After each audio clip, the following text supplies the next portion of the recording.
a doorway, maybe even a frequency that doesn't just transmit information, but takes people. They call it the static. Not a sound, but a living, shifting system. One that exists inside the wires, inside the airwaves. One that only comes for you when you notice it. The clock strikes 3. 17. To this day, Daniel Whitmore's case remains open. His photo still sits on the Arizona Missing Persons Board. No body, no proof, no goodbye. But late at night, in backwood motels, deep forests, and lonely highways, people still report hearing the hum. It's faint, just beneath the silence, just beneath the static. And if you ever find yourself awake at 3:17 a.m., you might want to turn off your devices. Because if Daniel was right, they're not outside your house. They're already in it. Story 1, The Shadow in the Parking Lot, a night shift nightmare. Hey, welcome back. If you're new here, I tell strange, dark, and mysterious stories.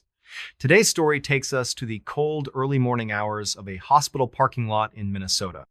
It's a place where nurses finish their shifts tired but safe, a place where nothing strange is ever supposed to happen. But one night, in 2019, something did. A nurse named Haley McBride never made it home. There was no scream, no struggle, just a blurry shadow on a grainy security camera, and then she was gone. This is The Shadow in the Parking Lot, a night shift nightmare. St. Catherine Medical Center, Rochester, Minnesota. It's known for being home to the famous Mayo Clinic. But today's story doesn't happen there. It happens a few miles away, at a smaller, quieter place, St. Catherine Medical Center. It's a modest, 3-story hospital. It's not flashy, just functional. A place where people work hard, do their shifts, and go home. Haley McBride worked there. She was 29, a night shift nurse on the surgical floor. She loved her job. Always showed up early. Always stayed late when someone needed help. She liked baking, horror movies, and was recently engaged to a physical therapist named Justin. Everyone liked Haley. On February 12th, 2019, she showed up for her usual shift. No one knew it would be the last time they'd see her. The night shift. That night was quiet. There were no emergencies. A few patients were discharged. There was a brief code blue scare on another floor, but Haley wasn't involved. She spent most of her shift doing chart updates and dressing wounds. She seemed normal, happy. At 6:57 a.m., Haley texted her fiancé, Justin. Just finished up. Be home soon. Love you. She clocked out at 7:01 a.m. The hospital's time log confirmed it. Security cameras in the lobby show her leaving the surgical floor and heading to the elevator. She was alone. She took the elevator down to P2, the lowest level of the hospital's parking garage, used mainly by night shift staff. She walked calmly toward her car. And that's where the story changes. The footage. There were 4 cameras in the garage, but 3 of them were being replaced. Only one camera 2B was working that night. It faced the southeast corner of the garage. The footage isn't great. It's grainy and black and white, about 400 ATIP. But it's enough. You can see Haley walking toward her car. She's in a dark coat. Her hospital badge swings as she moves. She unlocks her car, opens the driver's side door, and places her coffee in the cup holder.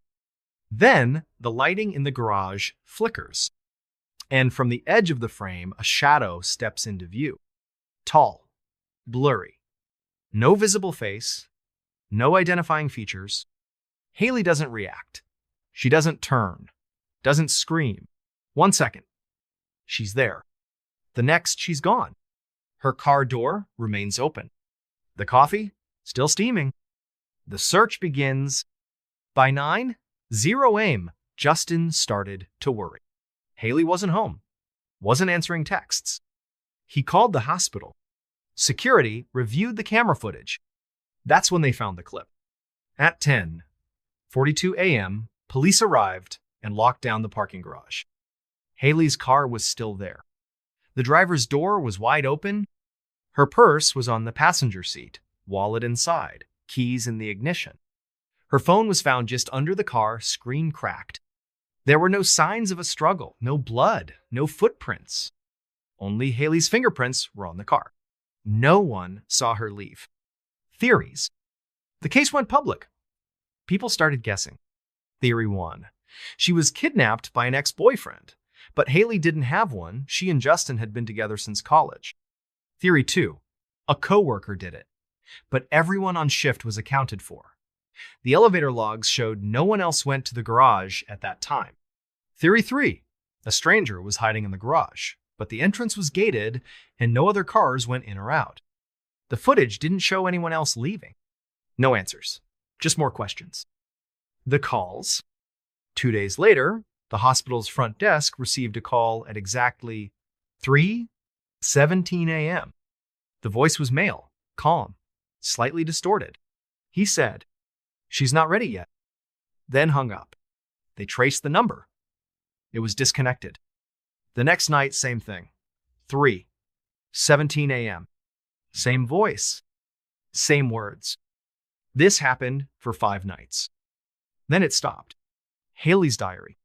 Justin gave police Haley's notebook, something between a journal and a dream log. In the weeks leading up to her disappearance, she had written some very strange entries. Saw him again, just past the elevator. Not a person, more like a shadow. Lights flicker when he's close.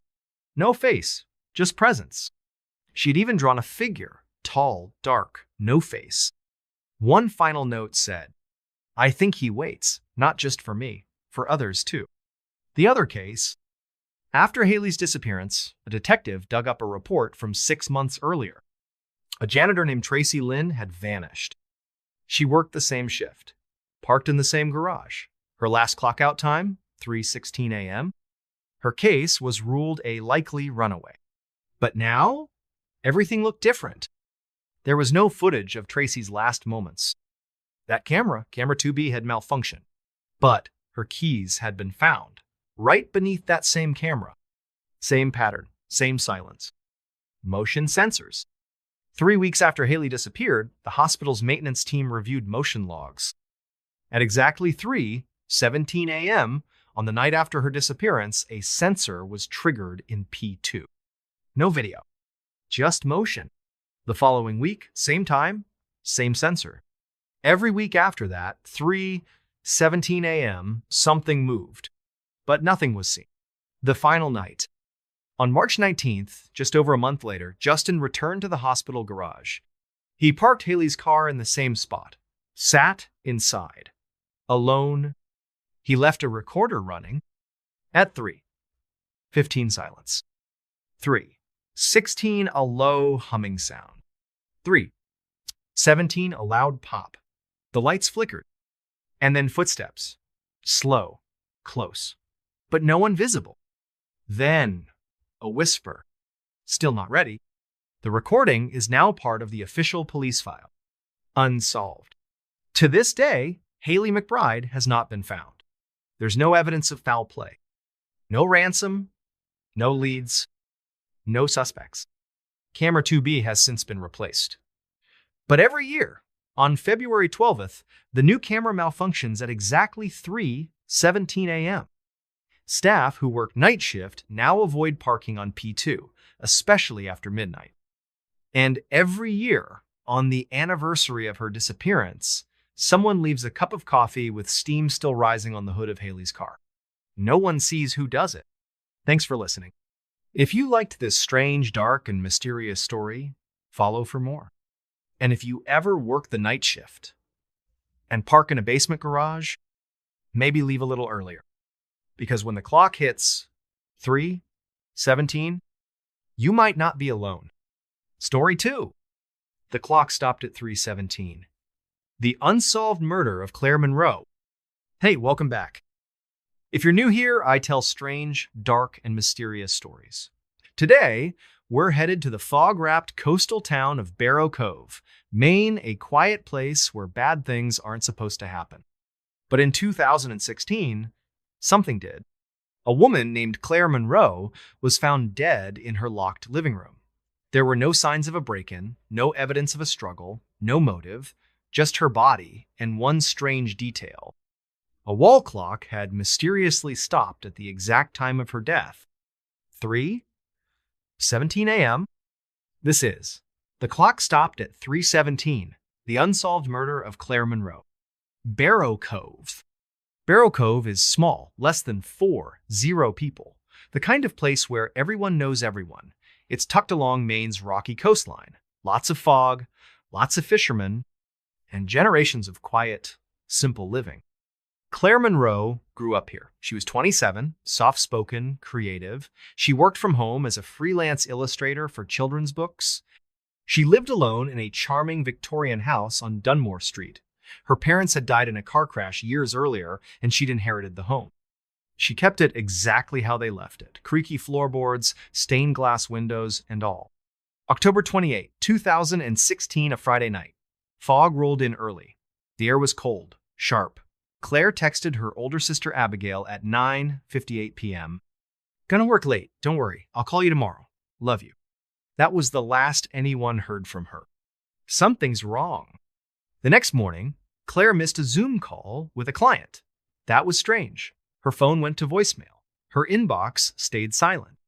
By 4 p.m., her elderly neighbor, Evelyn Keene, called the police. She said Claire's porch light had been on all night and day, and her mail hadn't been collected. 2 officers arrived, knocked, no answer. They looked through the front window and saw her. Claire Monroe was lying motionless in the living room. The scene, officers forced the door open.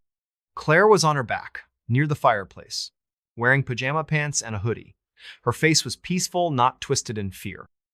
No blood, no bruising, no weapon, no sign of a struggle.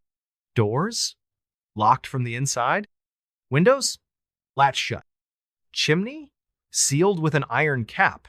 She had no injuries except for a single, small bruise beneath her left jaw.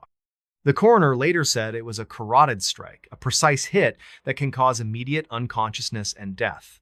Instant. Silent. Whoever did this was trained. Military, maybe. Or something else. But one thing stood out. Above her body, hanging on the wall, was an antique brass clock. The hands were frozen. At exactly 3:17 a.m. Claire's world. Abigail, Claire's sister, was devastated. They were best friends. After losing their parents, they'd become inseparable. Abigail lived in Boston and begged Claire to move in with her, but Claire refused. She said the house felt alive, Abigail said. She felt close to Mom and Dad in it. In the weeks before her death, Claire had told Abigail about strange things. Cold spots in the living room, her cat hissing at corners, soft knocking at 3:00 a.m. Abigail thought it was stress, grief, maybe even burnout. But after Claire's death, she found something. The sketchbook. Claire loved to draw. Most of her sketchbooks were full of happy scenes, forests, fairy tales, animals. But one sketchbook was hidden under a loose floorboard in her closet. It was different. Dark. Disturbing.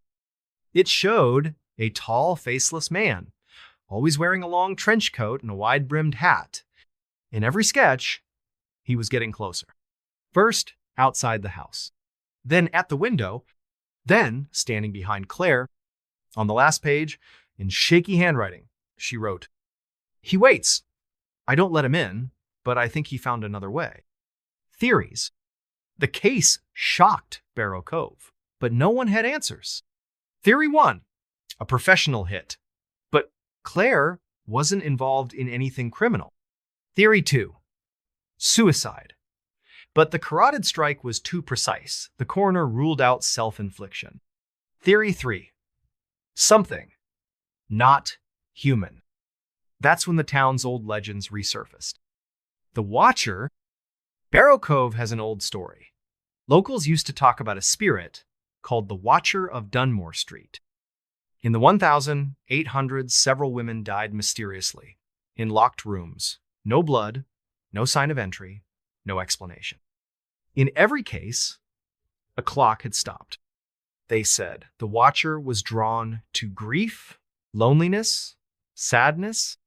He'd show up first in dreams, then shadows, then in person. The drawings from 1887 found in Old Town archives looked exactly like the ones Claire made. The dream. 10 days after Claire's funeral, Abigail had a dream. She was standing in Claire's living room. The fire was low. Claire lay silently on the rug. And above her, the clock, ticking, 3:14分, 3:15分, 3:16分. Then, 3:17分. She heard a breath behind her. A man stood in the doorway, hat, coat, no face. He raised one finger to his lips. Abigail woke up, gasping. Her bedside clock? 3:17 a.m. Something underground. 1 month later, police brought in a special team to search the house again. They scanned for hidden spaces. That's when they found a door beneath the living room floor. It led to a sealed crawl space. Inside, an old metal box. Inside the box, candles, drawings of the Watcher, and a leather-bound journal from 1886. It belonged to a woman named Eloise Martin. Her final entry read, "He waits for darkness. He marks time. The clock is his gate." The clock, experts examined Claire's wall clock. It looked battery-powered, but the inner mechanics were old. Antique, from the 19th century. There was no evidence of tampering, no mechanical reason it should have stopped. But someone had etched a message into the brass frame. Time is a doorway. The house on Dunmore Street? No one lives in the Monroe house now.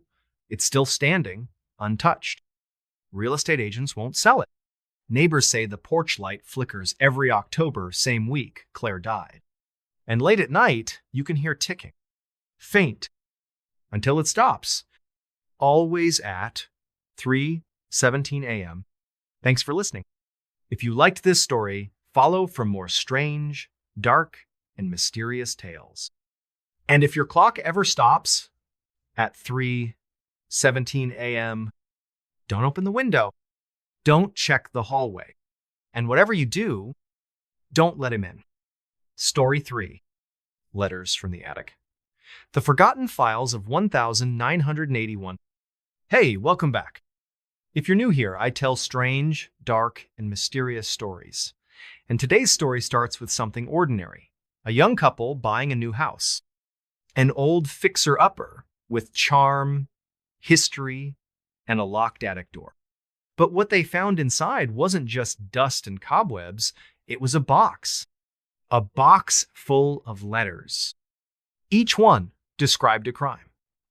Each one dated 1981, and every single one matched a real disappearance that was never solved. But none of them were ever sent. This is Letters from the Attic, The Forgotten Files of 1981. The house on Ridgewood Lane. In 2022, Katie and Marcus Holloway bought a house in upstate New York Ridgewood Lane, just outside Albany. It was a great deal. Large, colonial-style home, original hardwood floors, big yard. But it came with one condition. The attic door had to remain locked until after the sale. No one thought much of it. Until move-in day, when Marcus noticed the padlock was rusted shut, he pried it open. Inside, a single box, wrapped in cloth, tied with black string. It was filled with old, yellowed envelopes, each labeled by date, each with a name, and each one a confession. The letters. The first letter was dated June 12, 1981. It began, "I didn't mean for it to happen. She just wouldn't stop screaming." The name on the envelope was Angela Kramer. Katie, a history teacher, got curious. She Googled the name. And there it was. A missing persons report. Angela Kramer, 17, disappeared from Albany in June 1981. Never found. The details matched. Down to the red sweater. Patterns emerged. The box had 18 letters, all written between April and November 1981. Each letter described a disappearance, sometimes a body, sometimes not. All the names matched real cases. None of the letters were signed, but they had details never released to the public. How did the writer know them? The missing files. Katie brought the letters to the Albany Police Department. Cold case detectives were stunned. Angela Kramer, Daniel Sims, Tara Kells, all unsolved. All from 1981. All presumed random. But now, they were connected. Worse, the letters referenced each other. I followed the same routine with Daniel. I buried him like Tara. I was getting better. This wasn't just coincidence. This was a serial killer. One who'd never been caught. Who lived in the house? The previous owner was an elderly woman named Miriam Blackwood, who died in 2021. She had lived in the Ridgewood house for nearly 50 years. Her husband? Dr. Everett Blackwood, a retired psychology professor at a local university, died in 1989 from a stroke. Police began digging and found nothing. No arrest record, no complaints, no red flags. But then they found his journals. The journals? Miriam had donated Everett's journals to the university archives. The entries were dense, rambling about psychology, memory, control. But one entry stood out. August 2nd, 1981. I'm no longer sure where the line is. Writing helps. It separates the thought from the act. Police now believed the letters were his. Except Everett had been in the hospital during 2 of the murders. He couldn't have done it. So who wrote them? The neighbor. Detectives interviewed the neighbors. One stood out, a retired mailman named Carl Jenkins. Carl remembered Everett, but he also remembered the Blackwoods' nephew Lucas, who lived with them during the summer of 1981. Quiet kid, Carl said. Odd. Always writing, always watching. There were no records of Lucas anywhere. No birth certificate, no social security. As if he'd never existed. The hidden room. Katie and Marcus let police search the attic again. Behind a false wall, they found a crawl space.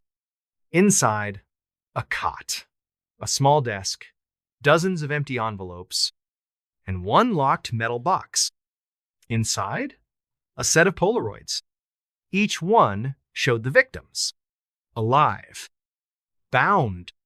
Terrified. The final letter. One letter was different. It was sealed, labeled, "Do not open until the others are found." Katie opened it anyway. It read, "This is the end. I needed someone to know. Not the police, not the papers, just someone. I watched them, I chose them, I loved them, I had to stop." No name. But one detail. I remember Ridgewood Lane in winter. The attic was cold. I watched the neighbors through the vent. The crawl space had a small vent that pointed straight at the neighbor's window. Where is Lucas? Police launched a nationwide search for Lucas Blackwood, the mysterious nephew. But no ID, no DNA, no fingerprints. One detective took it upon himself to track the letter paper. The envelopes were traced to a specialty shop that closed in 1983. The owner remembered selling in bulk to a teenage boy. Name on the check: L. Blackwood. The theory: police believe Lucas was real. He lived with the Blackwoods in 1981. Everett suspected something and gave him a writing assignment as therapy. But instead of deterring him, it became a journal of his crimes. Everett hid the letters, couldn't bring himself to burn them. Miriam kept them hidden after he died, until the attic gave them up. Unsolved. The Ridgewood house has been resold. The attic sealed again. The letters remain in police custody. And every year, on the anniversary of the first disappearance, June 12th, someone leaves a single envelope on the Ridgewood porch. Blank. No address. No stamp. Inside, one sentence. You missed one. Thanks for listening. If you liked this strange, dark, and mysterious story, follow for more. And if you ever move into an old house and find letters in the attic, Don't read them alone. Story 4. The phone call that never ended. The Camden case? Hey, welcome back. If you're new here, I tell strange, dark, and mysterious stories. Today's story starts with a phone call, a whisper, a plea for help from a young woman late one night. And then, silence. Police arrived minutes later. The house was locked. No sign of forced entry, no signs of a struggle, no blood, nothing missing. But the caller, a 25-year-old woman named Rachel Turner, was gone. And the 911 call, it kept recording for almost an hour. This is the phone call that never ended, the Camden case. The last call. On February 3rd, 2020 at 2:14 a.m., a 911 operator in Camden, New Jersey, received a call from a cell phone registered to Rachel Turner. Rachel was a graduate student at Rutgers studying criminology. She lived alone in a small duplex on the outskirts of Camden. The call was short, barely audible. The dispatcher heard breathing, then a whisper, "He's inside." Then silence. No screaming, no struggle, just nothing. But the line stayed open for 57 minutes. The arrival? Camden PD officers were dispatched within 90 seconds. Unit 14B arrived at 2:21 a.m. Rachel's lights were off. The house was locked. No movement inside. They knocked. No answer. They forced the door. Inside. Quiet. Neat. A cup of tea still warm. A laptop open to a PDF file titled Case Profiles, Unsolved Home Invasions. Her phone was on the kitchen table, still connected to the call. But Rachel was gone. The house. Officers swept the home. Nothing appeared disturbed. No signs of forced entry. No broken windows. No footprints outside. Nothing stolen. Rachel's wallet was still there. Her shoes were by the door. The bathroom light was still on. There was no blood, no damage, no struggle. It was as if she vanished mid-sentence. The audio? Investigators analyzed the 911 recording. It's disturbing. After the whisper, "He's inside," there's total silence. For 47 seconds. Then, a soft creaking sound, like a floorboard. Then, another 3 minutes of nothing. At 2:20:44, exactly 1 minute before police arrived, a faint tapping, almost like fingernails on wood. And then a sound that experts still can't explain. A single, sharp inhale, followed by total silence. The call stayed live until the battery died. Who was he? Police found no evidence of a break-in. No DNA, no fingerprints. The security cam from the street showed no cars arriving or leaving. No one entered or exited the home. Rachel's neighbors didn't see anything unusual. But her friend, Alyssa, told police Rachel had been paranoid for weeks. She said someone was watching her, said things were moved when she got home. She started locking every door twice. Rachel had even set up a small camera in her living room. But the SD card? Missing. The research? Rachel's laptop was still open when police arrived. Her last browser tab? A Reddit thread titled, "People who disappeared after calling 911 coincidence?" In her private notes, Rachel had compiled a list of 8 unsolved cases. Each one involved a woman who vanished after a whispered emergency call. The final entry on her list: what if he gets in? The old case. Detectives noticed something chilling. In 1986, just 4 blocks from Rachel's home, a woman named Claire Weston disappeared under eerily similar circumstances. Claire called 911, whispered, "He's watching me," then silence. No signs of entry, no struggle, no Claire. The original officer on that case retired. But when contacted, he said, "I always believed she was taken from the inside, not the outside," whatever that means. The strange footage. 4 days later, police got a break. A local man was reviewing his backyard security footage when he noticed movement across the alley behind Rachel's duplex. At exactly 2:19 a.m., a shape passes in the shadows. Tall, human-like, but distorted. One frame, it turns toward the camera. Its face, completely blank. Then it disappears behind the fence. The footage was enhanced, but no facial features could be extracted. The past returns. Rachel had one surviving relative, her grandfather, Arthur Turner, age 87. When police visited him, he was confused but not surprised. She always said she'd be the one to solve it, he said. Even when she was a little girl, said they don't just vanish.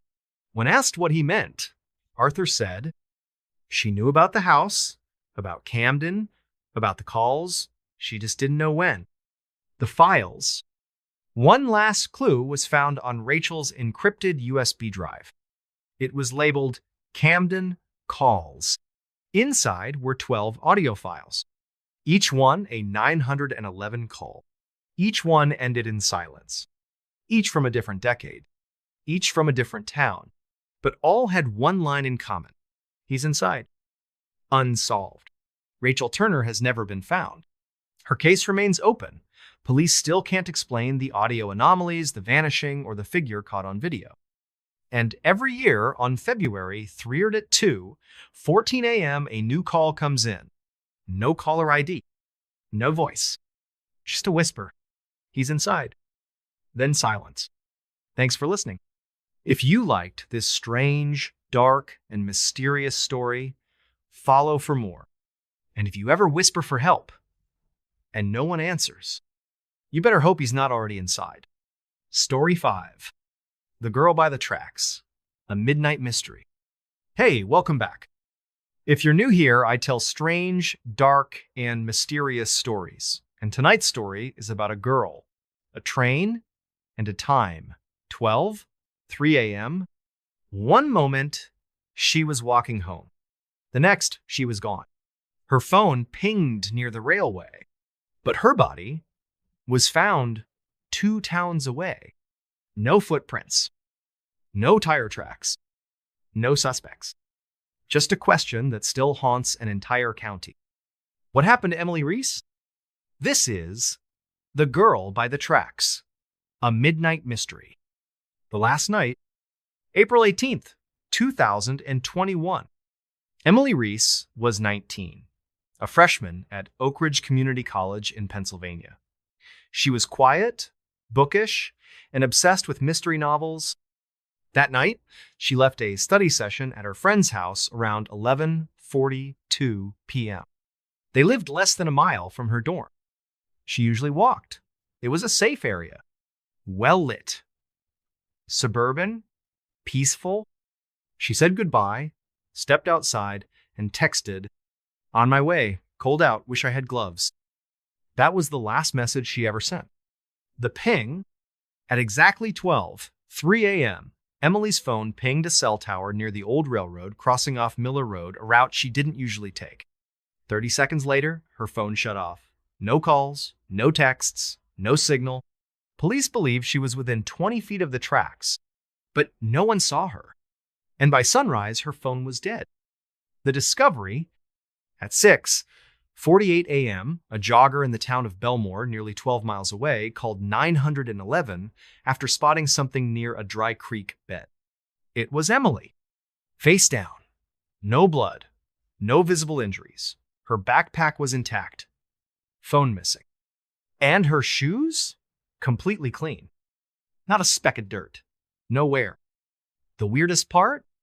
There were no footprints. No drag marks. No tire impressions.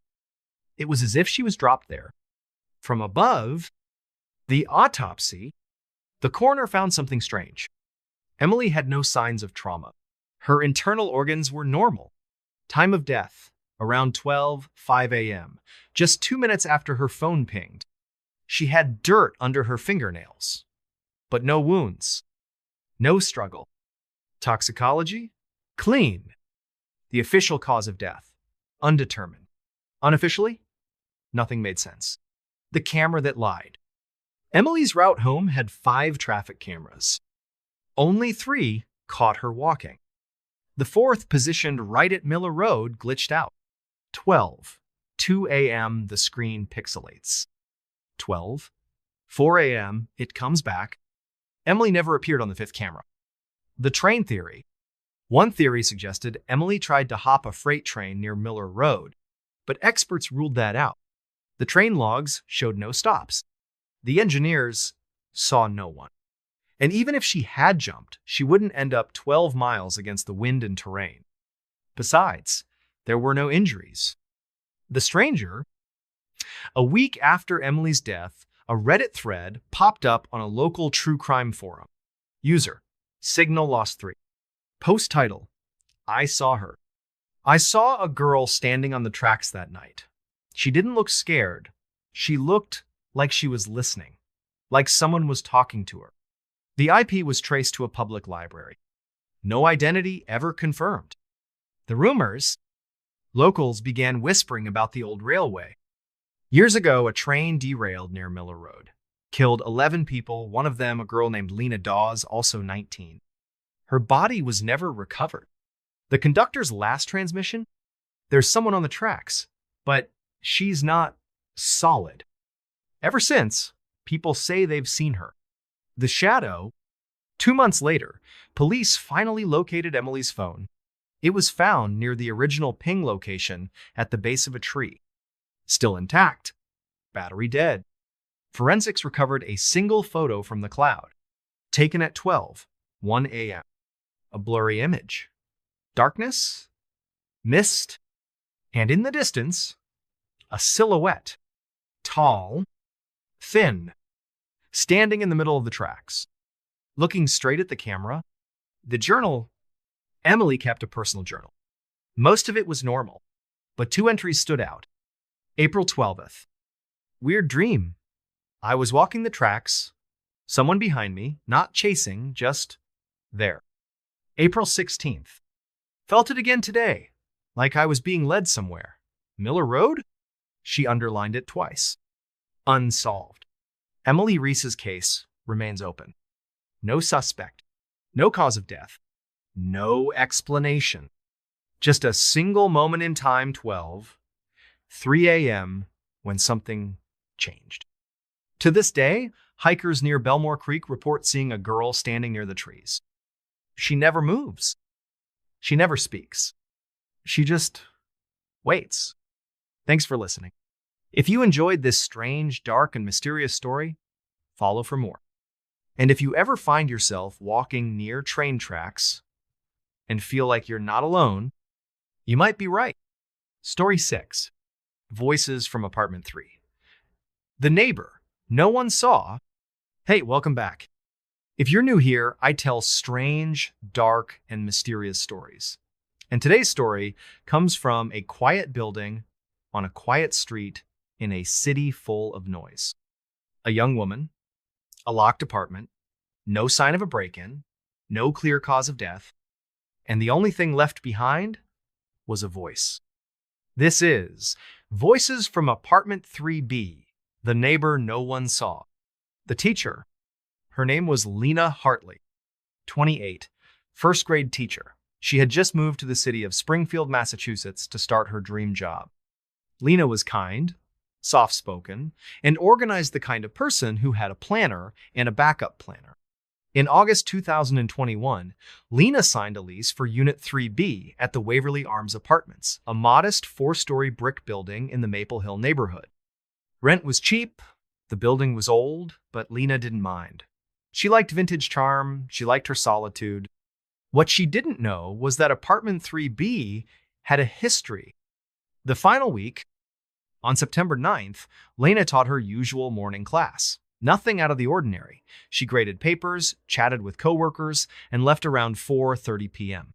She stopped by the grocery store, bought pasta, coffee, and a candle vanilla cedar. She texted her sister around 5:30-Cs. Home. Gonna cook and read. Early night. That was her last known communication. The discovery.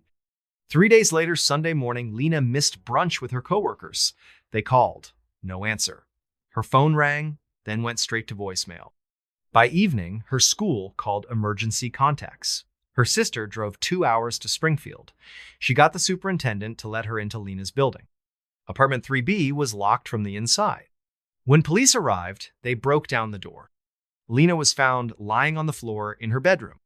No bruises, no blood, no signs of trauma, nothing missing, no drugs or alcohol. Her dinner was still on the stove, untouched. The vanilla candle had burned down to wax. She looked peaceful, but Lena was dead. The scene, the autopsy was inconclusive. No toxins, no aneurysm, no sign of heart failure. Time of death, estimated between 8 and 10 p.m. on Friday. The apartment door had 2 deadbolts, both locked. All windows were shut, fire escape untouched. And the building's security camera, covered in cobwebs, hadn't worked in years. Police labeled it sudden, unexplained death. But something wasn't right. The complaints, 2 neighbors, both on the second floor, came forward with strange reports. One said they heard talking Friday night. The other claimed it was more like arguing. Both agreed it came from upstairs.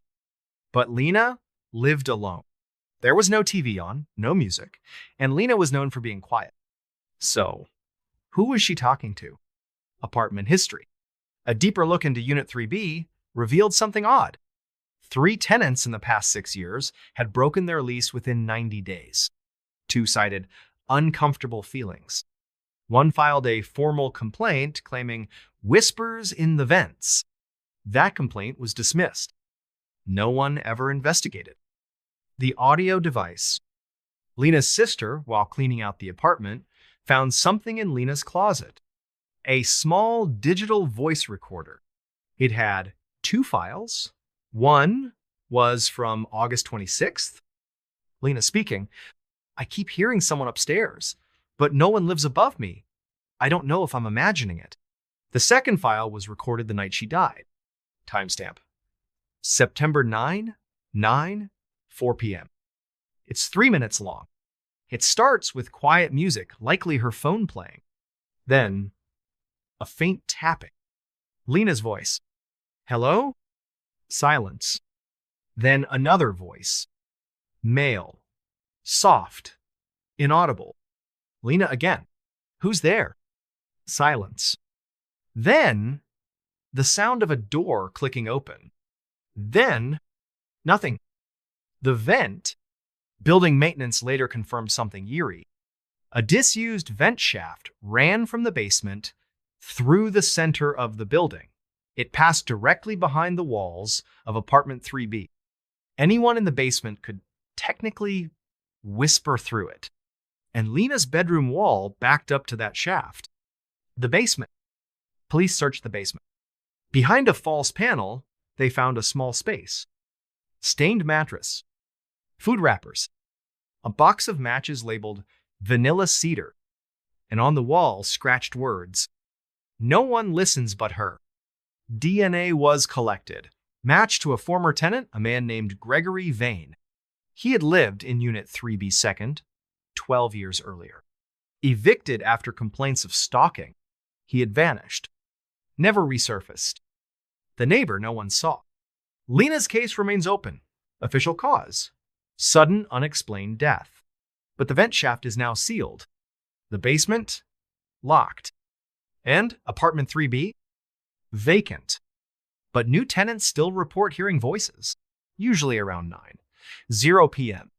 A woman's voice saying, "Who's there?" Thanks for listening.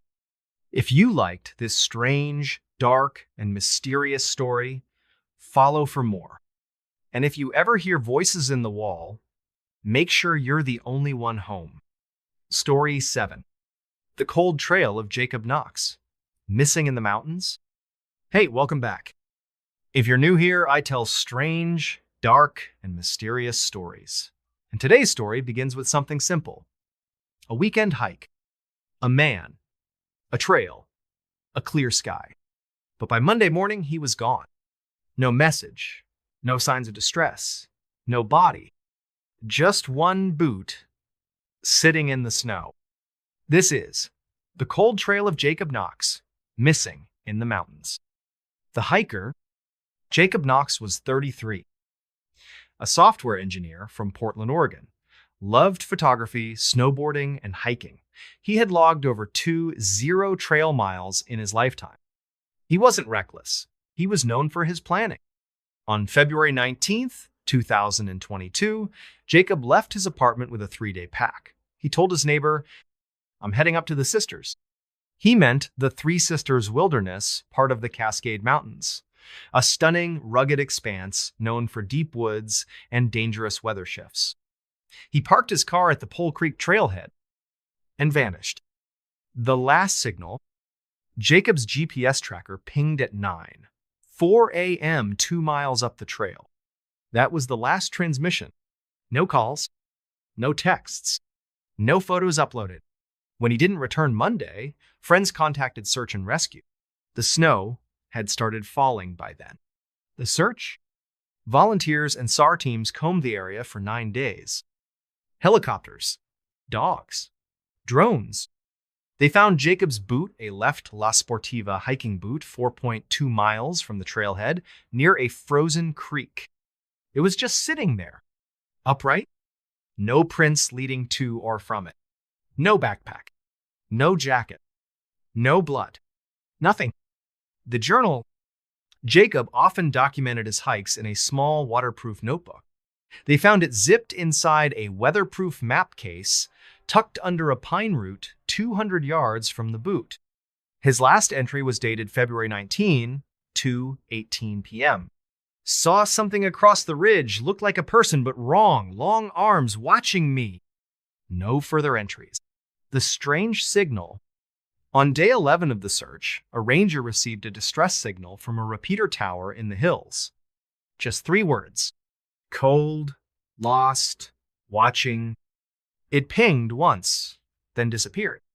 The coordinates led to a glacial basin. The rescue team arrived 3 hours later.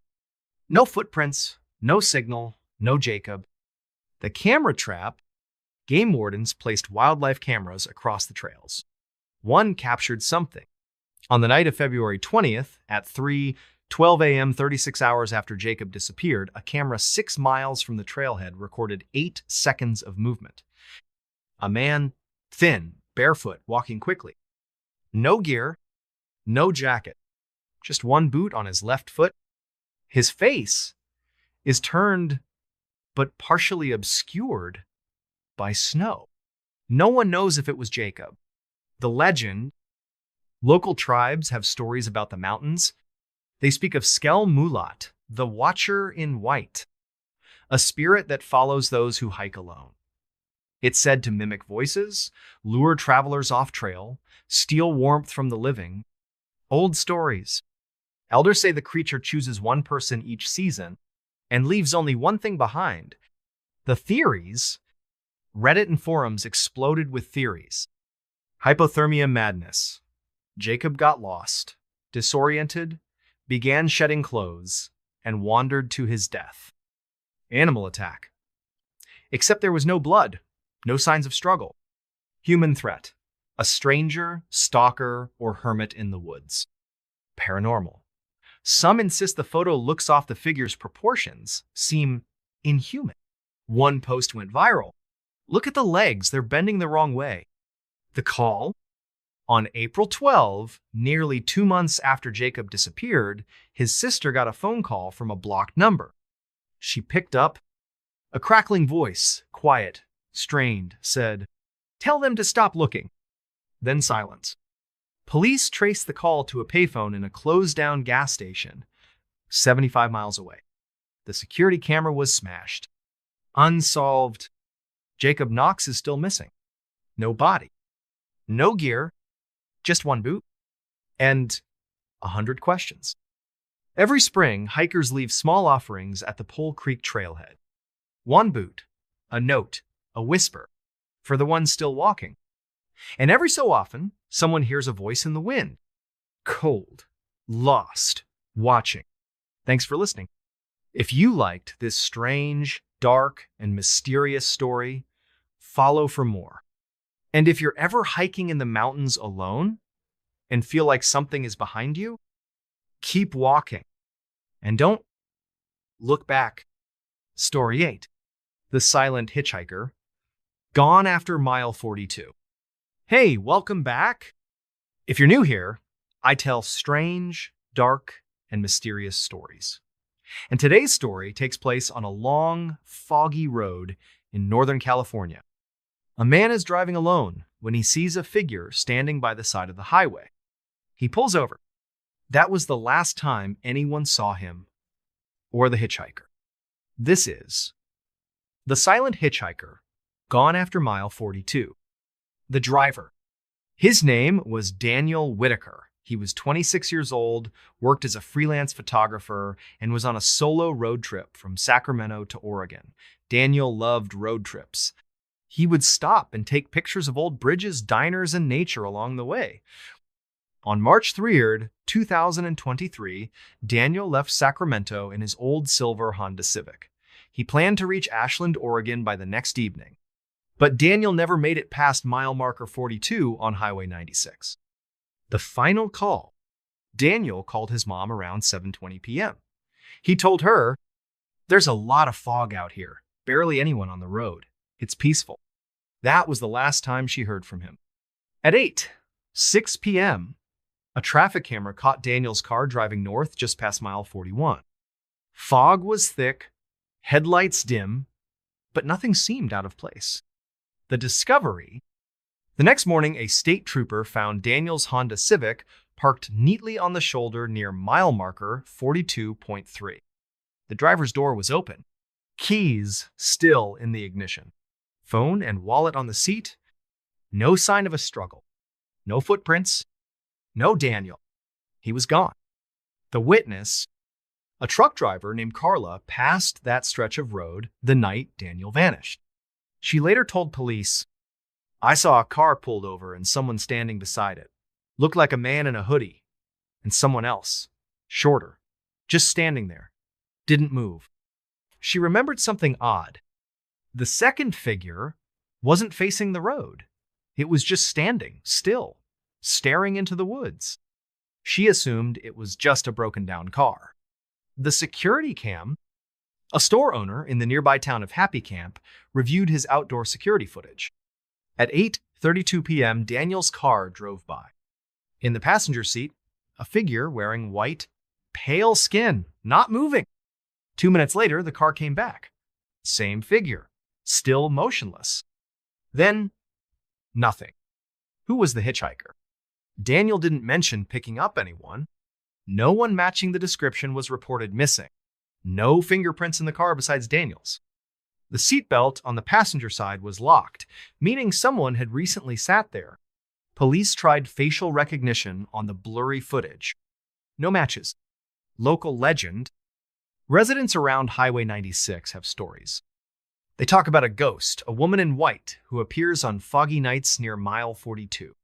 They say she's quiet, never speaks, never moves. But if you stop for her, you never drive again. The search and rescue teams covered 10 miles of forest. Helicopters, dogs, volunteers. Nothing. No scent trail. No signs of wildlife attack. No dropped items. Just silence. 3 weeks later, Daniel's car was towed. His family still visits the spot. They say sometimes, when it's foggy, you can hear footsteps crunching the gravel behind you. But when you turn around, there's no one there. Gone after mile 42, Daniel Whitaker remains missing. His case is still open. No leads, no suspects. Just a foggy road, a ghost story, and a car door left open in the night. If you ever find yourself driving alone late at night and you see someone standing on the side of the road, look twice, and maybe just keep driving. Thanks for listening. If you liked this strange, dark, and mysterious story, follow for more. And remember, some passengers aren't meant to ride with the living.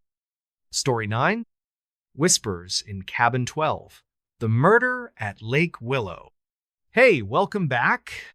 If you're new here, I tell strange, dark, and mysterious stories. Today's story is about a peaceful family getaway that turned into a mystery no one can explain. It happened in a lakeside cabin. A locked door, no signs of a break-in, everyone asleep. But by morning, One person was dead. And the only clue? A whisper someone swore they heard, but couldn't explain. This is Whispers in Cabin 12, The Murder at Lake Willow, The Getaway. In June 2022, the Collier family, mom, dad, and 2 adult children, rented a vacation cabin on Lake Willow, a secluded lake in northern Michigan. It was a long overdue family trip. The kids, Aaron and Tyler, were in their 20s. They grew up camping and had fond memories of this same lake when they were kids. The cabin number 12 sat right at the edge of the water. It had 2 bedrooms, a loft, and a wraparound porch. The area was remote, quiet, surrounded by pine trees. Perfect, until it wasn't. The first night was normal. They grilled burgers, played board games, watched the stars. At 11:30 p.m., everyone went to bed. Mom and Dad took the main bedroom. Tyler took the loft. Aaron had the second bedroom by herself. Sometime around 3:10 a.m., Aaron woke up. She told investigators she thought she heard someone whispering. At first, I thought it was Dad snoring, but it was a whisper, like words I couldn't understand, coming from right outside my window. She stayed frozen. The whispering stopped. She eventually fell back asleep. The discovery: at 7:45 a.m., Tyler came downstairs to make coffee. He found the front door closed, still locked from the inside. But when he opened the parents' bedroom, he found his father, Michael Collier, lying in bed, cold, unresponsive. His mother was still asleep. She woke up, confused and panicked. Michael was dead. The scene: police arrived by 9:15 a.m. There were no signs of forced entry. No broken locks, no open windows, nothing appeared disturbed. Michael Collier had no visible injuries. No blood. No bruising. His wedding ring, wallet, phone, all accounted for. The cabin's security lights never triggered. Autopsy results later said cause of death was asphyxiation. But how? The autopsy? The autopsy showed that Michael's oxygen levels dropped suddenly during the night. There were faint red marks around his neck, not consistent with manual strangulation. No internal injuries. No sign of heart failure or stroke.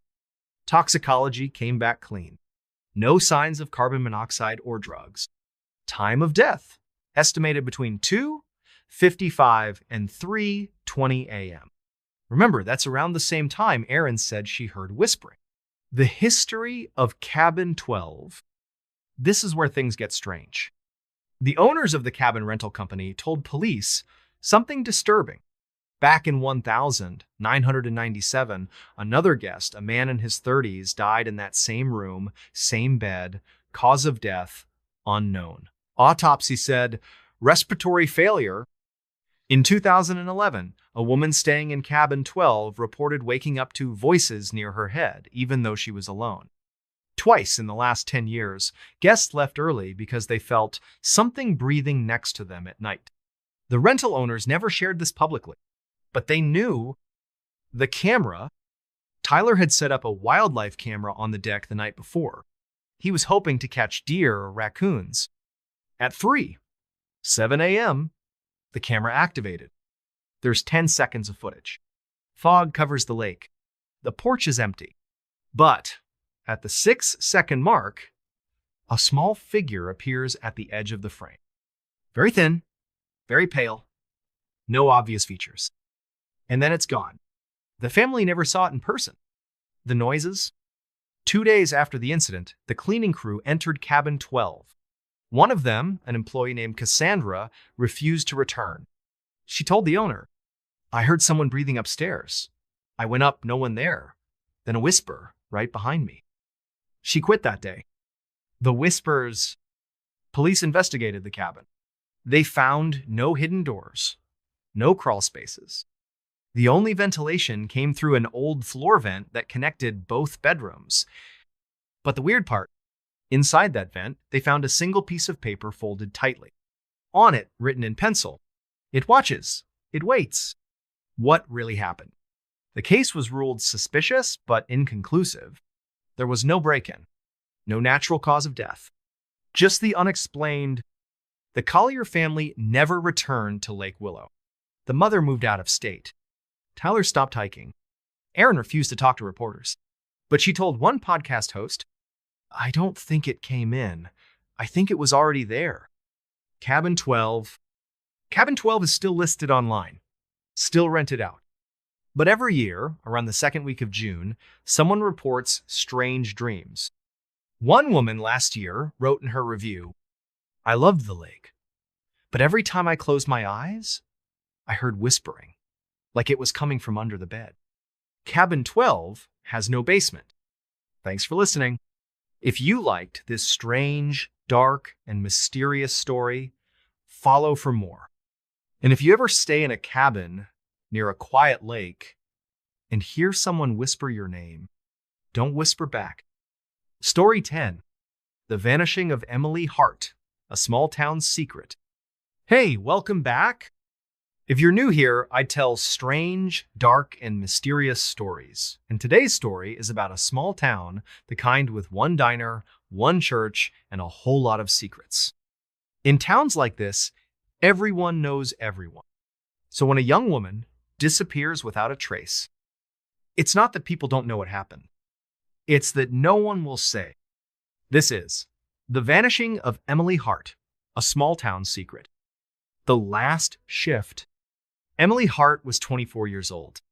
Sweet, soft-spoken, and hardworking. She was saving money for nursing school, and for the last 8 months, she'd worked the night shift at Rosie's Diner in the town of Pine Bridge, Tennessee. Population: 3,100. On Friday, September 10th, 2021, Emily started her shift at 4:00 p.m. She worked alongside her manager, a cook named Dave, and a teenage waitress named Lily. It was a quiet night. She served coffee, cleared tables, and said goodbye to regulars like she always did. At 10:57 p.m., security footage shows Emily clocking out, tying her apron, and walking out the back door to the parking lot. She never made it to her car. The disappearance, Emily's 1,998 Honda Civic was still in the lot the next morning. Keys in her purse still under the register inside, but Emily was gone. Her phone was later found in a trash can behind the diner. Face down, screen cracked. Police interviewed the other employees. Lily left early. Dave stayed to clean up, said he didn't see or hear anything unusual. Except one thing. Dave said he thought he heard Emily talking to someone in the parking lot, like arguing. A man's voice. Then, nothing. The town. Pine Bridge isn't the kind of place where people disappear. It's the kind of town where everyone waves, where Sunday service is packed, and where people notice when a car sits too long in the same place. But here's the thing. When police went door to door, people clammed up. Some claimed they saw nothing. Others said they were asleep. One old man, a retired mechanic, told police, "She ain't the first to vanish out there. Y'all just stopped asking." The footage, the diner had one security camera aimed at the back door. At 10:57:43 p.m., Emily exits. She walks left toward her car. At 10:58:4, the camera glitches. Static. It comes back 13 seconds later. No Emily, no sound, no movement. She's just gone. The boot prints. Investigators found a partial footprint in the gravel near Emily's car. It wasn't her size too large. Boot tread. Deep enough to suggest someone had been standing there, waiting. No tire tracks. No security cams nearby. Just that one partial boot print. And a feeling like someone knew where to stand to avoid being seen. The phone call at 3:22 a.m., 4.5 hours after Emily vanished, a 911 call came in. Caller ID was blocked, voice distorted. The voice said, "Check behind the old silo," then hung up. Police went to the location, an abandoned grain silo 3 miles outside of town. Inside, nothing. But carved into the wall was the name, Emily. And below it, I see you. The history. Locals say the town has always had a dark streak. 3 other women disappeared in the past 40 years. 1,983. Clara Dunn. Last seen at the market. 1,999. Janelle Price. Worked at the diner. 2007. Megan Rowe. Disappeared walking home. No arrests. No suspects. But all 3 had one thing in common. They were last seen near Main Street, just like Emily. The secret room. 2 weeks after Emily's disappearance, a volunteer search team found a hidden space under the old church just a mile from Rosie's diner. It was a root cellar, sealed from the inside. Inside they found a single mattress, burned out candles, a Polaroid photo of a woman, not Emily, but someone who looked like her. Next to the mattress, a voice recorder. One recording. She's mine now, you'll never see her again. The voice hasn't been identified. The Whisper Network. Online forums exploded. Locals created anonymous accounts. One posted, Emily knew something. She said she saw something. They shut her up. Another wrote, there's a list. Young women, all connected to the diner. A third username, Small Town Ghost, wrote, ask about Sheriff Harlow's nephew. Start there. The account was deleted 24 hours later. Still missing? Emily Hart is still missing. No ransom note. No confirmed sightings. No evidence she left willingly. Her family continues to search. They believe someone in town knows what happened. They believe Emily stumbled onto something she wasn't supposed to see. And now, no one's talking. But here's what's strange. Each year, on the night she vanished, someone leaves a bouquet of wildflowers at the diner's back door, wrapped in butcher paper, tied with string, no note. A small town secret. People say small towns are safe, but sometimes the quietest places hide the loudest secrets. And when one person disappears and no one talks, it usually means one thing. Everyone already knows the truth. Thanks for listening. If you liked this strange, dark, and mysterious story, follow for more. And if you ever drive through a small town and feel like people are watching you just a little too closely, they probably are. Story 11. The Man Who Vanished Twice. The Disappearance of Daniel Whitmore. The Camera Never Blinks. November 12th, 2022, 2:43 a.m. Security footage from a roadside motel outside Flagstaff, Arizona, captures a man hurrying out of room 6. He's wearing a black hoodie and carrying a small backpack. His movements are fast, panicked. He glances over his shoulder like someone or something is chasing him, then bolts into the night toward the highway. The camera catches his face for only a second, but it's enough. It's Daniel Whitmore. 4 minutes later, a local security officer, doing his usual patrol, spots the motel room door swinging open. He stops to investigate. The room is neat, quiet, and completely empty. No signs of a struggle. No broken windows. No luggage. No wallet. No phone. No Daniel. By sunrise, Daniel Whitmore is officially reported missing. But here's the thing, this wasn't the first time he vanished. It was the second. And the first time? That was far stranger. Who was Daniel Whitmore? Daniel Whitmore was, by all accounts, a perfectly average man. 36 years old. Clean record.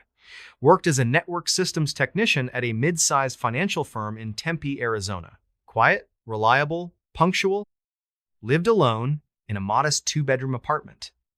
No wife, no kids, no drama. He had one sister, Lena Whitmore, a nurse and mother of 2. They were close. They talked every Sunday. She described Daniel as thoughtful, meticulous, borderline obsessive, the kind of person who double checks if the oven is off 5 times before leaving the house. But after their mother died of cancer in 2019, something in Daniel changed. He started acting off, Lena said in an interview.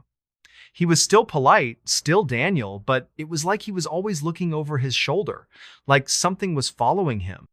Daniel began avoiding social media. He started covering the cameras on his phone and laptop with tape. He told Lena in a voice barely above a whisper that he sometimes felt watched, not just in public, but even in his own shower. "It's not paranoia," he told her once. "It's real. I just don't know what it is yet." Lena assumed it was grief, maybe anxiety or depression. She encouraged him to see someone. He never did. And then, in January 2020, he disappeared. The first disappearance, January 2020, Friday, January 17th, 2020. Daniel didn't show up for work. He didn't call in sick. By 11:00 a.m., his office called Lena. She tried calling him, no answer. She drove to his apartment. Everything looked normal. His car was in the lot, the front door was locked, but the lights were off inside. With help from the landlord, Lena entered the unit. Nothing was stolen. No signs of forced entry. His wallet and keys were still on the kitchen counter. But Daniel was gone. Police were called. A missing persons report was filed. For 2 days, nothing happened. Then, on the third day, Lena received a text. It came from an unknown number. "I'm safe. Please don't look for me. I need time." No name, no signature, and no reply when she responded. It was traced back to a burner phone bought at a gas station 30 miles outside of town. Surveillance footage? Corrupted. Then nothing. No activity on Daniel's bank account, no social media, no sightings. It was like he had vanished off the face of the earth. And then, 5 weeks later, he came back. The return, February 24th, 2020, Daniel walked back into his office like nothing had happened. He was thinner, pale. His hair looked like it hadn't been washed in days. His coworkers froze when they saw him. Everyone was shocked. HR immediately called emergency services, and his sister, Daniel, was taken in for a psychiatric evaluation. When asked where he had been, his answer was chillingly simple. "I don't know." He claimed to remember driving home that Friday night and then waking up 5 days later in a cabin in the woods he didn't recognize, with no phone, no wallet, no memory of how he got there. He wandered for days before reaching a ranger station, but there were no rangers there, just a map and a stack of dry firewood. He wouldn't say how he got back to town. Lena tried pressing him, but he wouldn't budge. What little he remembered, he wrote in a notebook that he kept hidden at all times. He became more withdrawn, more paranoid. He moved to a new apartment, installed 3 locks on the door, blocked all the windows with thick blackout curtains. He told Lena, "Don't ever ask me again what happened." And she didn't. Until 2 years later, when he vanished again. But this time, everyone was watching. The second disappearance, November 2022, in the fall of 2022, Daniel had started acting stranger than usual. He left his job, saying he needed distance from digital systems. He stopped using his phone and switched to an old flip phone with no GPS. He deleted all his online accounts. When Lena asked why, he said, "They found me again." In early November, he sent her a final message. "If I disappear again, don't look for me. I mean it." A week later, a room was booked at a rundown motel outside Flagstaff under the name David Wren. It was paid in cash. That room 6, was where Daniel was last seen. The camera footage, the backpack, the terrified look, all real. But what happened next wasn't caught on tape. The trail went cold. For the second time in 3 years, Daniel Whitmore was gone. And this time, he wouldn't come back. The investigation begins again. When Daniel disappeared the second time, the police took it far more seriously. The first time could be explained away: stress, mental health, voluntary disappearance. But this time, they had video footage, they had motive, and they had fear. Detective Maya Rousseau with the Coconino County Sheriff's Office took over the case. She was sharp, methodical, and had a gut feeling that Daniel was not just another missing person. There was something unnatural about the footage, she later said. It wasn't just that he ran, it was how he ran, like he was trying to escape the air itself. The motel room was combed for evidence. No fingerprints except Daniel's. No signs of forced entry, no blood. The bed was made. shower unused. His backpack was never found. What they did find was strange. A folded napkin from a diner located 90 miles north. A receipt for a gas purchase, time-stamped 2 hours before check-in. And a single piece of paper with the words, "They are inside the static," handwritten in black ink. No one knew what it meant, but it clearly meant something to Daniel. The notebook, 10 days after Daniel vanished, Lena remembered something. Months before, Daniel had once mentioned he kept a backup journal of things he didn't trust to store digitally. At the time, she assumed it was some kind of paranoid diary, maybe passwords, maybe sketches. But now, it felt like the only real lead she had. She tore through his apartment. What she found was disturbing. Taped to the underside of his bed frame was a small leather notebook. Inside were dozens of entries, messy handwriting, and scrawled symbols that made no sense. Some entries read like normal notes. Nav 1. Static again in the walls. 3:17 a.m. Always the same time. They don't speak. They hum. The hum is inside the wires. Do not sleep with electronics plugged in. Others were far more unsettling. Saw the mirror flicker. I wasn't alone. The cabin is real. I didn't find it. It found me. They're not human. And then, toward the end, it's happening again. I made a mistake. They never left. Lena handed over the notebook to Detective Rousseau, who brought in a forensic linguist and a psychologist. Their assessment? It wasn't fiction. It was trauma. Whatever Daniel believed he was experiencing, he truly believed it. But then came the most confusing discovery of all. Coordinates scribbled on the last page. Deep in the Kaibab National Forest. The same forest where Daniel claimed he woke up the first time. The cabin in the woods. 2 officers and a ranger helicopter followed the coordinates. They expected to find nothing. Maybe a pile of burned wood. Maybe an empty clearing. Instead, they found a cabin. A small, rotting structure with no electricity, no plumbing, and a door that had clearly been broken into recently. Inside were a half-burned notebook identical in design to Daniel's Pritizix 24, an empty bag of freeze-dried food, a dented metal cup with Daniel's fingerprints, and, nailed to the wall, a photo, black and white, blurry. It showed a man unclear if it was Daniel standing in the woods, face turned away, surrounded by tall, shadowy figures. No one could explain where the photo came from or what camera had taken it. There were no electronics in the cabin, not even a battery. Most disturbing, there were scratches on the walls from ceiling to floor, dozens of lines, almost like tally marks or claw marks. The search team tried to trace the history of the cabin. It didn't exist on maps, no records, no previous ownership. According to the U.S. Forest Service, the structure shouldn't be there. Static and silence? Back in town, Detective Rousseau requested access to the motel's full camera system, the external and internal feeds. She wanted to study Daniel's last known movements frame by frame. But something was wrong. At exactly 3:17 a.m., the time Daniel always referenced in his notes, every single feed went to static for exactly 1 minute and 43 seconds. Then, they resumed like nothing had happened. No motion, no transition, just white noise. Worse yet, this wasn't the first time that it happened. The motel owner admitted the cameras had glitched before always between 3:0 and 4:0 a.m.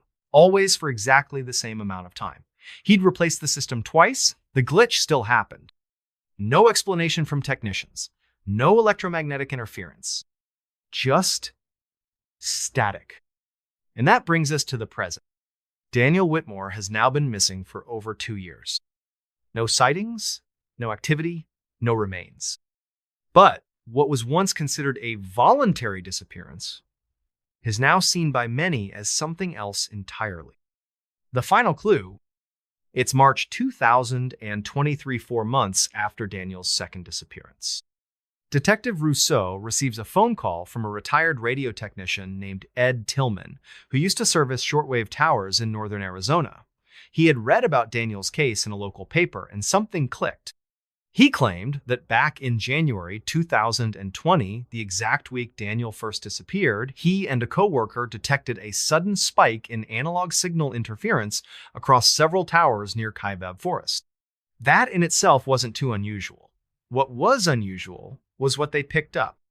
A repeating pulse at 3:17 a.m. every day, like a signature ping. But the strangest part? The pattern of the pulse, when converted to audio, sounded like a high-pitched hum, just like what Daniel had described in his journal. And then, Ed dropped a bombshell. In 1982, he had encountered the same pattern during a case in Oregon after a hiker vanished in Mount Hood. That hiker, he said, was never found either. He offered Rousseau the tape recordings he'd archived. They listened. And for 1 minute and 43 seconds, the speakers emitted a chilling tone, not quite electronic, not quite organic, a wavering frequency that made everyone in the room visibly uncomfortable. One technician muttered, "It sounds like it's breathing." The third disappearance, yes, you read that right. Because here's something no one reported publicly. Daniel Whitmore wasn't the last person to vanish. In October 2023, a documentary crew inspired by the Whitmore case ventured into the Kaibab Forest to shoot B-roll near the mysterious cabin. There were 5 of them. Only 4 came back. The missing crew member was a sound engineer named Nathan Kellis. He had gone back to the van to grab gear around 3:00 a.m. and never returned. His mic recorder, which was synced with the camera, picked up something between 3:16 and 3:18 a.m. First, soft footsteps. Then static. Then silence. They searched for days. No trace. The only clue left behind? A sticky note in his gear bag with 2 words. Don't listen. The production was scrapped. The case reopened. But just like Daniel Nathan had vanished into the static, they are inside the wires. So what really happened to Daniel Whitmore? Here are the theories. 1. Paranoid delusion. Some psychologists believe Daniel was suffering from a unique form of late-onset schizophrenia triggered by trauma, possibly the death of his mother. The hallucinations, the paranoia, the obsession with static, all fit. But this doesn't explain the motel camera failure, the coordinated timestamps, or the second person's disappearance. 2. Intentional vanishing suicide. Others argue Daniel staged both disappearances, that he wanted to escape society, and may have even orchestrated the clues to create a legend around himself. But, if that's true, how did he vanish the second time in under 4 minutes without a car, witnesses, or any physical trace? 3. Unknown phenomenon. This is the theory believers point to the people who've studied the sound waves, the symbols in his journal, and the reports of others hearing humming at night. They believe Daniel stumbled on to something otherworldly, a signal, a doorway, maybe even a frequency that doesn't just transmit information, but takes people. They call it the static. Not a sound, but a living, shifting system. One that exists inside the wires, inside the airwaves. One that only comes for you when you notice it. The clock strikes 3:17. To this day, Daniel Whitmore's case remains open. His photo still sits on the Arizona Missing Persons Board. No body, no proof, no goodbye. But late at night, in backwood motels, deep forests, and lonely highways, people still report hearing the hum. It's faint, just beneath the silence, just beneath the static. And if you ever find yourself awake at 3:17 a.m., you might want to turn off your devices. Because if Daniel was right, they're not outside your house. They're already in it. Story 1, The Shadow in the Parking Lot, a night shift nightmare. Hey, welcome back. If you're new here, I tell strange, dark, and mysterious stories. Today's story takes us to the cold, early morning hours of a hospital parking lot in Minnesota. It's a place where nurses finish their shifts tired but safe, a place where nothing strange is ever supposed to happen. But one night, in 2019, something did. A nurse named Haley McBride never made it home. There was no scream, no struggle, just a blurry shadow on a grainy security camera, and then she was gone. This is The Shadow in the Parking Lot, a Night Shift Nightmare. St. Catherine Medical Center, Rochester, Minnesota. It's known for being home to the famous Mayo Clinic. But today's story doesn't happen there.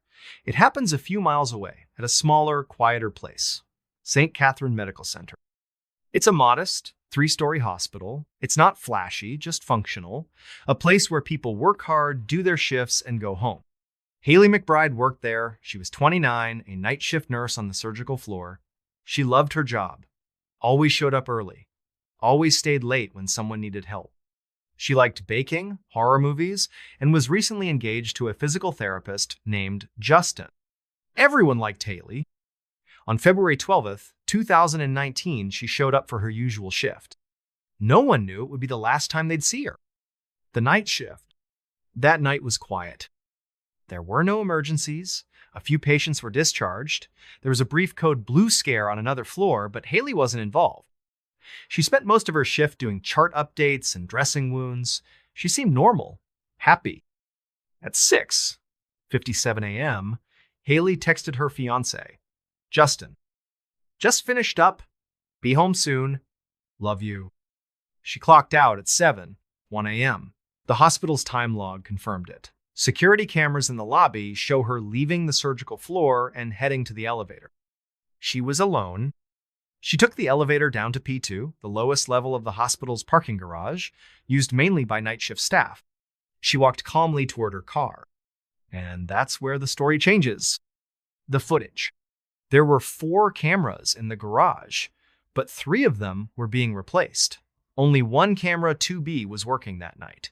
It faced the southeast corner of the garage. The footage isn't great. It's grainy and black and white, about 400 ATIP. But it's enough. You can see Haley walking toward her car. She's in a dark coat. Her hospital badge swings as she moves. She unlocks her car, opens the driver's side door, and places her coffee in the cup holder. Then the lighting in the garage flickers. And from the edge of the frame, a shadow steps into view. Tall, blurry, no visible face, no identifying features. Haley doesn't react. She doesn't turn, doesn't scream. 1 second. She's there. The next, she's gone. Her car door remains open. The coffee, still steaming. The search begins. By 9:00 a.m., Justin started to worry. Haley wasn't home, wasn't answering texts. He called the hospital. Security reviewed the camera footage. That's when they found the clip. At 10:42 a.m., police arrived and locked down the parking garage. Haley's car was still there. The driver's door was wide open. Her purse was on the passenger seat, wallet inside, keys in the ignition. Her phone was found just under the car, screen cracked. There were no signs of a struggle, no blood, no footprints. Only Haley's fingerprints were on the car. No one saw her leave. Theories. The case went public. People started guessing. Theory 1. She was kidnapped by an ex-boyfriend, but Haley didn't have one. She and Justin had been together since college. Theory 2. A coworker did it, but everyone on shift was accounted for. The elevator logs showed no one else went to the garage at that time. Theory 3.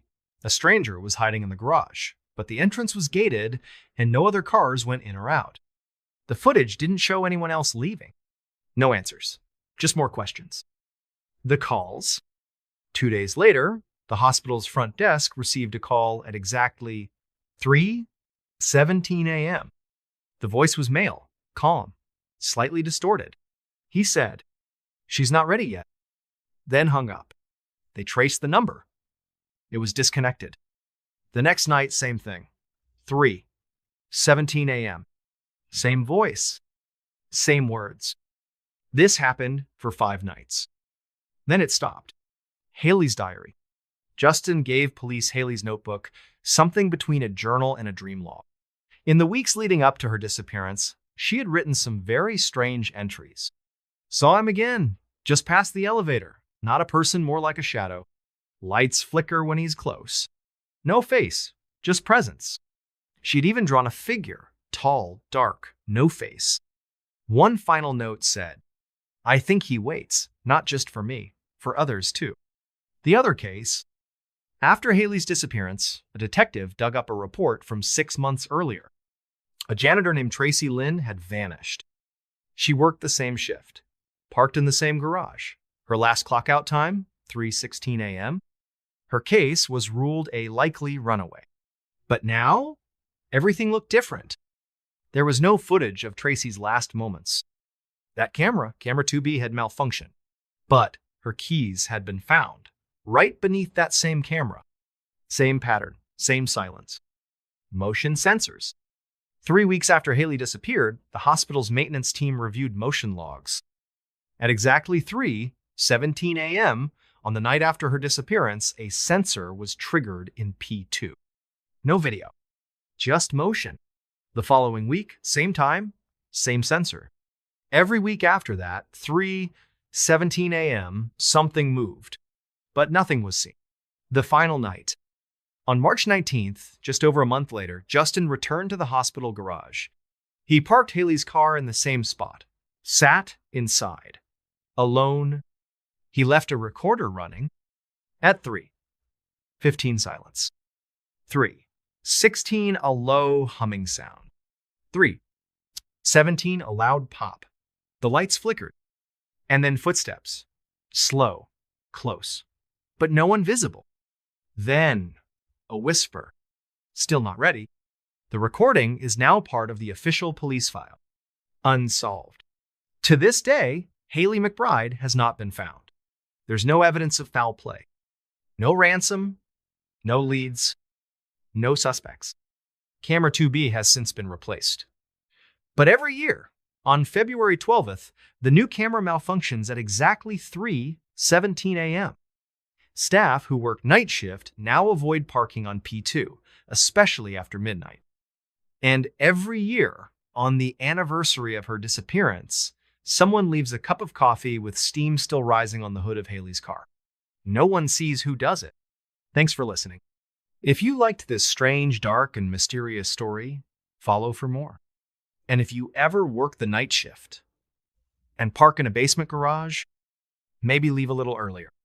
Because when the clock hits 3:17, you might not be alone. Story 2. The clock stopped at 3:17. The unsolved murder of Claire Monroe. Hey, welcome back. If you're new here, I tell strange, dark, and mysterious stories. Today, we're headed to the fog-wrapped coastal town of Barrow Cove, Maine, a quiet place where bad things aren't supposed to happen. But in 2016, something did. A woman named Claire Monroe was found dead in her locked living room. There were no signs of a break-in, no evidence of a struggle, no motive, just her body and one strange detail. A wall clock had mysteriously stopped at the exact time of her death. 3:17 a.m. This is The Clock Stopped at 3:17, the unsolved murder of Claire Monroe. Barrow Cove. Barrow Cove is small, less than 40 people, the kind of place where everyone knows everyone. It's tucked along Maine's rocky coastline. Lots of fog, lots of fishermen, and generations of quiet, simple living. Claire Monroe grew up here. She was 27, soft-spoken, creative. She worked from home as a freelance illustrator for children's books. She lived alone in a charming Victorian house on Dunmore Street. Her parents had died in a car crash years earlier, and she'd inherited the home. She kept it exactly how they left it, creaky floorboards, stained glass windows, and all. October 28, 2016, a Friday night. Fog rolled in early. The air was cold, sharp. Claire texted her older sister Abigail at 9:58 p.m. "Gonna work late, don't worry, I'll call you tomorrow. Love you." That was the last anyone heard from her. Something's wrong. The next morning, Claire missed a Zoom call with a client. That was strange. Her phone went to voicemail. Her inbox stayed silent. By 4 p.m., her elderly neighbor Evelyn Keene called the police. She said Claire's porch light had been on all night and day, and her mail hadn't been collected. 2 officers arrived. Knocked, no answer. They looked through the front window and saw her. Claire Monroe was lying motionless in the living room. The scene, officers forced the door open. Claire was on her back, near the fireplace, wearing pajama pants and a hoodie. Her face was peaceful, not twisted in fear. No blood, no bruising, no weapon, no sign of a struggle. Doors? Locked from the inside. Windows? Latched shut. Chimney? Sealed with an iron cap. She had no injuries, except for a single, small bruise beneath her left jaw. The coroner later said it was a carotid strike, a precise hit that can cause immediate unconsciousness and death. Instant. Silent. Whoever did this was